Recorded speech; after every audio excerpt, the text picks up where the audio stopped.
What's good, y'all? Welcome back to a brand new episode of the weirdest videos from all over the internet. Without further ado, let's get to the video. Hope you enjoy. Supposed to be me a month ago. Stole everything.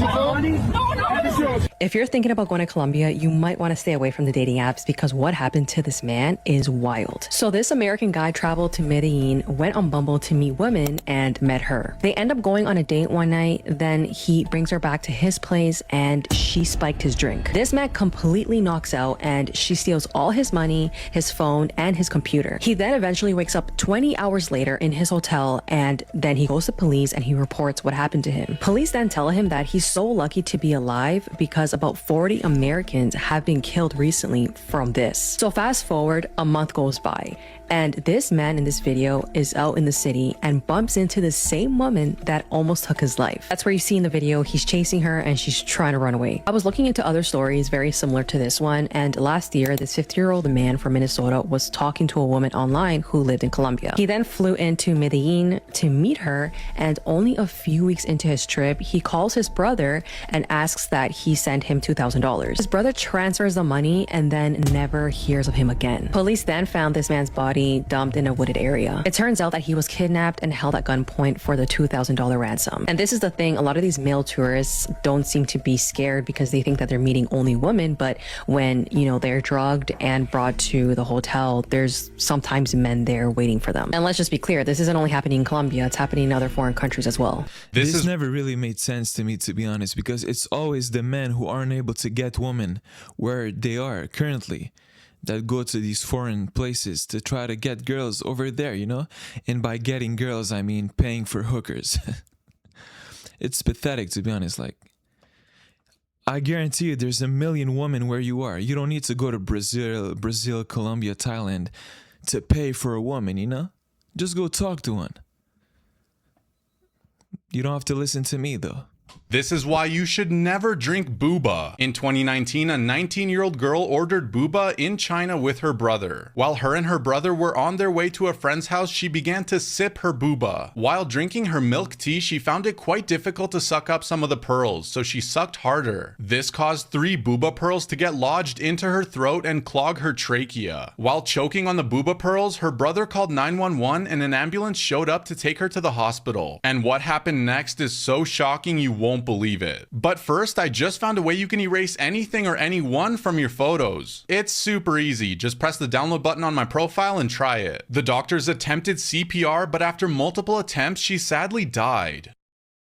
I'm obviously not gonna make fun of this one because she ended up passing away, but it's weird though, dying because of booba. I mean, who drinks balls to begin with? Since when do we drink food? Isn't it a hard object? Just chew it. Imagine drinking a burger. Hey, what are you doing? Oh, nothing. Just sipping on hot dogs.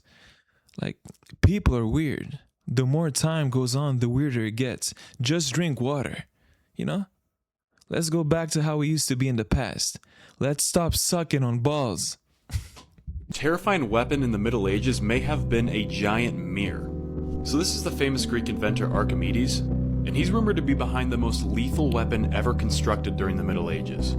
The weapon, which was known as the Archimedes death ray, were several giant mirrors that reflected the sunlight onto Roman ships and burnt them into the water.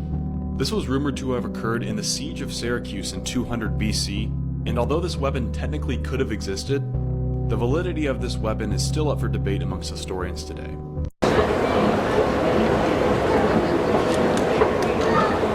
And has an 80-minute wait, and it's starting in the atrium.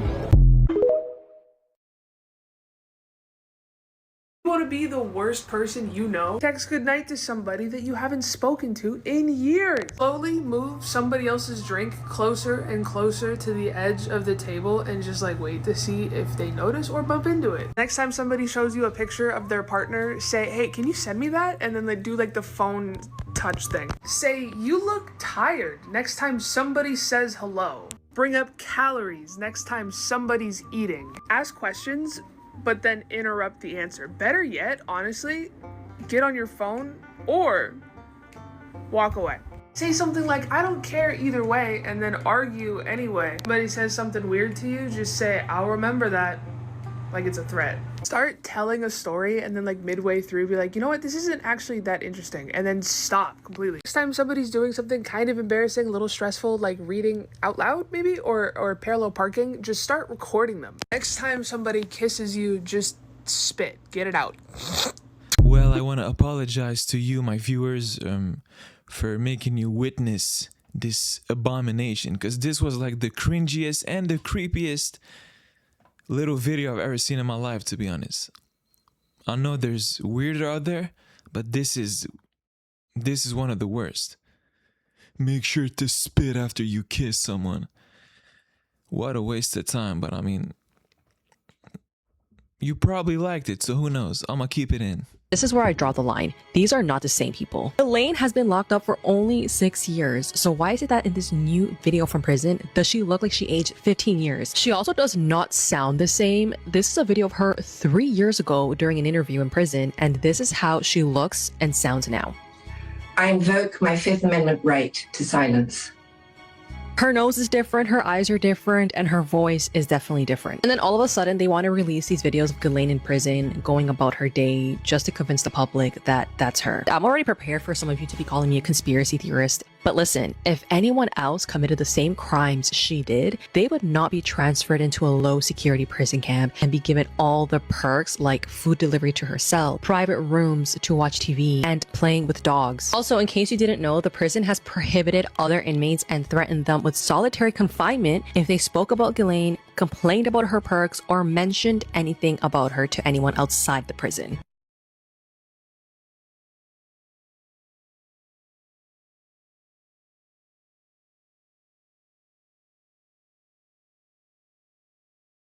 What does plutonium taste like? This man found out. Los Alamos, 1944. Donald Mastic was working in a high-security lab helping to develop the atomic bomb. Then an accident would change his life forever. Picking up a glass container, it exploded and covered him in an acidic liquid. That container held a microscopic amount of plutonium. Noticing the acidic taste that filled his mouth, Donald knew he was in deep trouble. Even 30 years later, trace amounts of plutonium was still detectable in Donald, but he lived until he was 87. Is Hauska Castle really a portal to hell? The people who built it weren't trying to keep something out. They were trying to keep something in. Most castles were built to defend from outsiders, but Hauska Castle in the Czech Republic was built in the middle of nowhere. There's not a water source, there's not strategic value, no easy access, yet it was heavily protected against attack. And people believe this is because it was built on top of a massive hole in the ground. A bottomless pit that locals believed led straight to hell. And the goal wasn't to protect the land, it was to trap whatever was inside. When the hole was first discovered, prisoners were offered pardons if they agreed to be lowered inside. The first volunteer lasted seconds before screaming to be pulled out. And the really creepy thing is that when they got him up, he was reportedly aged beyond recognition. His hair had turned white, he was rambling about creatures with bat-like wings crawling up the walls, and that's when people started to refer to it as the gateway to hell. Even creepier is that the castle's chapel is built directly over that hole, almost like it's a seal. And the windows are fake, it's just stone painted to look like windows. There was never any intention of anyone actually living here. It was a containment zone, not a home. Visitors over the years have reported seeing black figures walking the walls, hearing screams from the pit below, and seeing winged creatures flying overhead. There have also been reports of animal mutilations nearby, but no signs of predators. Honestly, I think they were trying to contain something that they didn't understand. And what creeps me out the most is that this pit is still there. Hauska Castle is literally open to visitors. Would you stand over the gateway to hell and look down? I just posted a new video going through a serial killer victim's diary. Why is the castle still up, is my question. Like, there's literally a million reasons for us to burn it down, yet it's still up and people visit it. Not for me, no thank you. People were freaking out about the Passengers teaser, but have you seen the 6 o'clock man?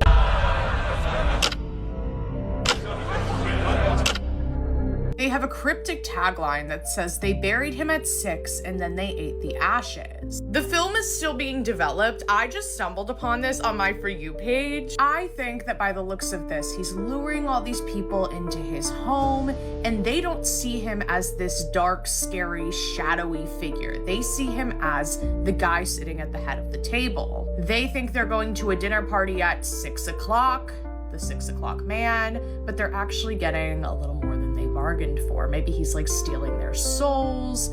I don't know what the reasoning is. I'm literally just making a guess from this clip. As you look through the creator's account, you can see a lot of these videos are definitely AI, but maybe these are concepts that they want to then make real. You know what I mean? And using AI is like a quick way to just show you the idea, and then they can go in and get funding and shoot it, which I guess is what they're doing right now. There's really not a lot of information out there yet, but I'm so intrigued. Let me know your guesses. Also, hi, I'm Grace. Can I be your horror girly?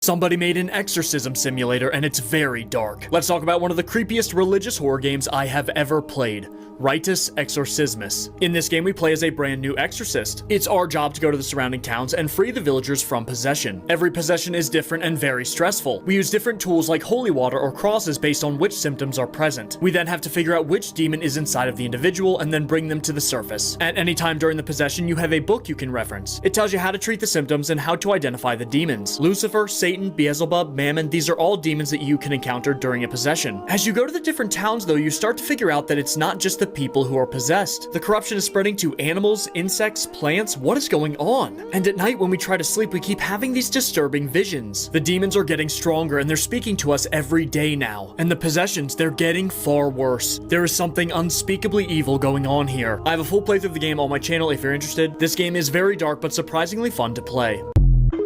Who knew that there was a game worse than Fortnite out there? And for those of you who may not know what Fortnite is, don't look it up. It's as bad as this game, to be honest. Nah, maybe not as bad, but for those who know what I'm talking about will get it. But yeah, this game is a game that I will never play. Hope you also don't play it, because why would you? Unless you're a psycho. This is why you should never put off going to the dentist. Patrick Lawler tried everything to get rid of his toothache. He tried painkillers, ice cream, but nothing seemed to help. The pain became excruciating, so he finally visited the dentist. The X-ray would reveal the source of the pain, but also cause him to break down in tears. Because unknown to Patrick, he had a 4-inch nail embedded in his skull. The 23-year-old construction worker, whilst using a nail gun, had accidentally fired the nail into his mouth. After a successful 4-hour operation, the surgeons found that the nail had plunged 1.5 inches directly into his brain. Even his doctors said, if you're going to have a nail on the brain, then that's where you want it to be. He's the luckiest guy ever. You had one job and still failed. This sign says, do not touch bread with hands, please use tongue. Don't threaten me with a good time. This person asked for 1 pepperoni pizza and yup, they got 1 pepperoni pizza. This sign says no face, no entry. What? This puzzle says this is a fox. Have I been lied to my entire life? Before I show you the best one, if you want to erase children or honestly anything from your photos, try this. Just press the button on my profile and have fun. And this person found a full potato in their bag of fries. Wow. I'm sick of this dude trying to sneak in these links randomly in these videos, you know? I should edit them out, but I feel like it makes it a little cringier, so I'm gonna keep it, but nobody's clicking on them links, buddy. Stop trying. This is a serial killer you haven't heard of that has more victims than Ted Bundy, John Wayne Gacy, and Jeffrey Dahmer combined. The Sunday Morning Slasher. Carl Eugene Watts targeted mostly young, attractive women walking alone in the dark. He would stab, slash, strangle, and drown them. Watts told a psychiatrist that they had evil eyes. And it wasn't enough to murder these women, he had to kill their spirits too, by burning personal items or tossing them in a sewer. His first victim was 19-year-old Gloria Steele, a mother and college student who was stabbed 33 times in her apartment. Michigan authorities knew he was responsible for dozens of murders, but they they never had enough evidence to convict him. In 1982, Watts fled to Texas and resumed his murders, killing at least 12 more, including the youngest victim, 14-year-old Emily Lacroix. Now let's get to the moment he was finally caught. On May 23, 1982, Carl Watts choked Lori Lister until she was unconscious, then dragged her up the apartment steps. He used her keys to open the door and came face to face with Lori's roommate, Melinda Aguilar. Melinda was choked by Carl Watts as well, but this time she pretended to black out. He bound her hands behind her back and put her in a separate bedroom, while he filled up a bathtub where he planned to drown Lori Lister. With her hands still bound behind her back, Melinda quietly locked the bedroom door and proceeded to jump off a second-story balcony, where she yelled at a woman who was drinking coffee outside to call police. Unfortunately, Texas prosecutors offered immunity to Watts for the 13 murders he confessed to, in exchange for a 60-year sentence. Oddly enough, he was almost released from prison in 2006, but Michigan authorities were able to convict him of 2 murders before that could happen, and he died in prison in 2007 from prostate cancer. This is like the worst thing ever, to be honest. The cops literally knew. I mean, they knew that he was a psychopathic serial killer, but they didn't have enough to convict him, so they proceed to let him go and watch him abuse and murder 12 more women that could have been still alive if only they had locked him up, you know? It's weird. I mean, this keeps happening every day, to be honest. And it's, like I said, it's the craziest thing ever. You're literally, it's like, what I'm trying to say is they literally know that they will still end up murdering innocent individuals, yet still sit back and watch them do it. I feel like these cops should be jailed themselves, if you know what I mean. Or I just may be a weirdo. Let me know. This is a horror game that plays like Slender, but it's even more terrifying. Let's talk about a horror game called Atonement. Full playthrough on my channel right now. Just like Slender, the game takes place in a dark forest with a bunch of different landmarks. In this forest, we have to find 6 or 7 keys to unlock a door. Of course though, just like Slender, there's something in the woods after you. Except this thing works a lot differently. The flashlight will stop it in its tracks, but if you shine it at him for too long, he charges you. Also, every key we pick up, just like the pages, makes him more aggressive. If you pay attention to the landmarks in the item descriptions, it's clear that there's a story here. And the more you play, the more you uncover what's actually going on. Yes, this one is scary, but it's also very difficult, so keep that in mind. The greatest unsolved mysteries of history.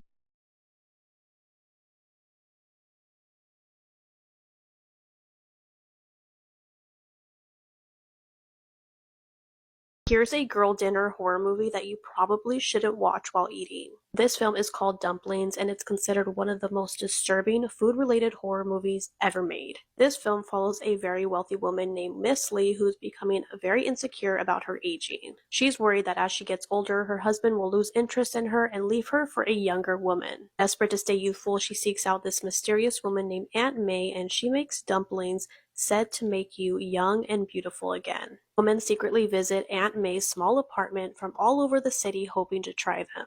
At first, Miss Lee is hesitant, but she ends up trying one of these dumplings, and almost immediately she notices that her skin is starting to look smoother, healthier, and younger. Soon she becomes obsessed with eating these dumplings, and the more that she eats, the more that she feels that she's reversing the aging process. One day, Miss Lee accidentally discovers what Aunt May is actually putting into these dumplings. And according to Aunt May, the fresher the ingredient, the stronger the result. Now, Miss Lee has to make a disturbing decision. Does she stop eating these dumplings knowing what's inside of them, or does she continue to be young forever? Once you find out what the secret ingredient is, you may never want to eat dumplings ever again.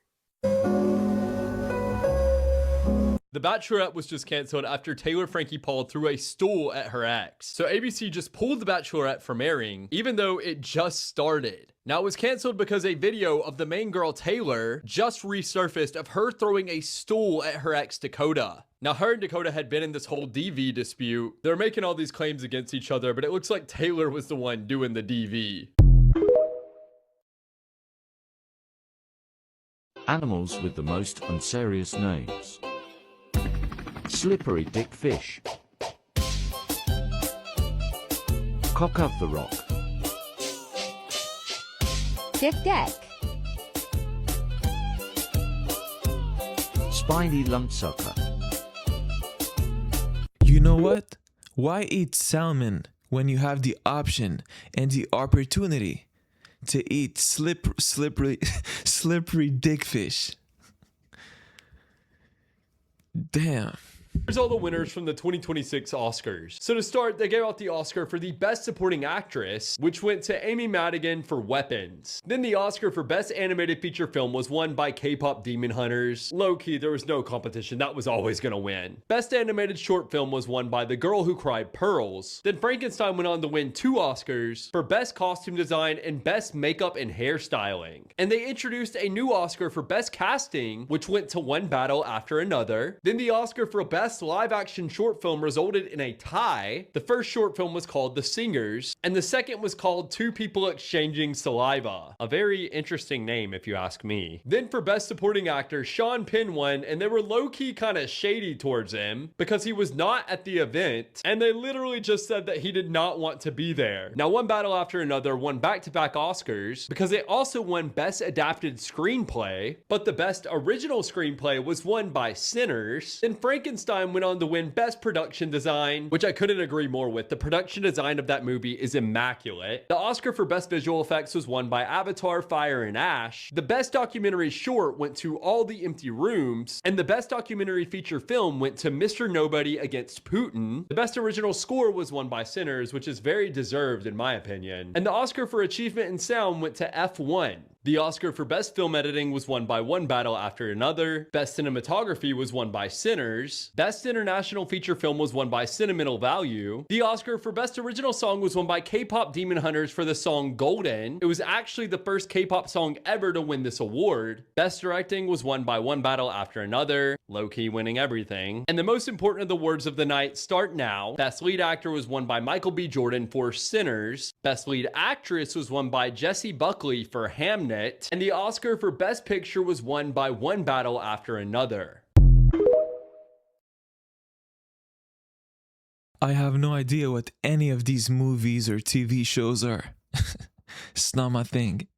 This teacher ended up marrying her second grade student. Mary Kay Letourneau was born on January 30th of 1962, and she was characterized as someone who was bright, pretty, and charming. She was married to her husband Steve, and together they had 4 children together, and they were all living in Washington. In 1989, Mary Kay started working at Buren's Shorewood Elementary School, and she had this big list of students that wanted to be in her class, and parents loved her because apparently she was an amazing teacher. In the fall of 1991, a boy named Billy Falau entered Mary Kay's classroom as he was starting 2nd grade. As soon as Billy stepped into Mary Kay's classroom, she was infatuated with the 2nd grader, and she continued to mentor him even after he had left her classroom. In 1996, Mary Kay started teaching the 6th grade, and this is when Billy was entering the 6th grade. And because of this student-teacher relationship started to become inappropriate. At the time, Mary Kay was going through some personal things, and she started to focus more of her energy on 12-year-old Billy. Billy often stayed late in the classroom with her. She would give him money for dinner. She would invite him over to spend the night since her children were around the same age as him, and there was even one time he went on vacation with her family. This all started as flirting and then escalated to SA in June of 1996. By the time Billy entered the 7th grade, Mary Kay was pregnant with his child. In February of 1997, Steve found letters between Mary Kay and Billy, and their relationship came to an end. Steve confided in a family member about what was going on, so the elementary school was notified as well as CPS. Mary Kay, who was pregnant with Billy's child, was reported to police, detained, and charged. Mary Kay tried to say that their relationship was romantic and consensual, but because of Billy's age, she was sentenced to 7 years in prison, but they ended up letting her get out after 80 days as long as she didn't speak to Billy again. But of course, that was not going to stop her, and they were found again in February of 1998. Since Mary Kay did break her parole, she was ordered to do her whole prison term. But surprise, surprise, Mary Kay was pregnant once again with Billy's 2nd child, and she gave birth to their daughter in October of 1998. While Mary Kay was finishing her sentence, Billy's mother took custody of their 2 children, and Mary Kay and her husband ended up getting a divorce, and he moved their 4 children to Alaska. In August of 2004, Mary Kay was allowed to leave prison, and at this time Billy was around 21 years old, and they got engaged. Ended up finding a home in Seattle, Washington with their children, and at one point they were hosting a series called Hot for Teacher Nights at a nightclub since Villy was a DJ. In May of 2017, Villy filed for legal separation. On July 7th of 2020, Mary Kay passed away from cancer, and Villy was by her side the entire time. Eventually, Villy did come forward and state that he was manipulated and groomed by Mary Kay, and that he would not be able to look at a 13-year-old the same way she did because that's just not in his brain. Anyways, y'all, episode is now over. I hope you enjoyed it, and I'll see you in the next one. Peace out.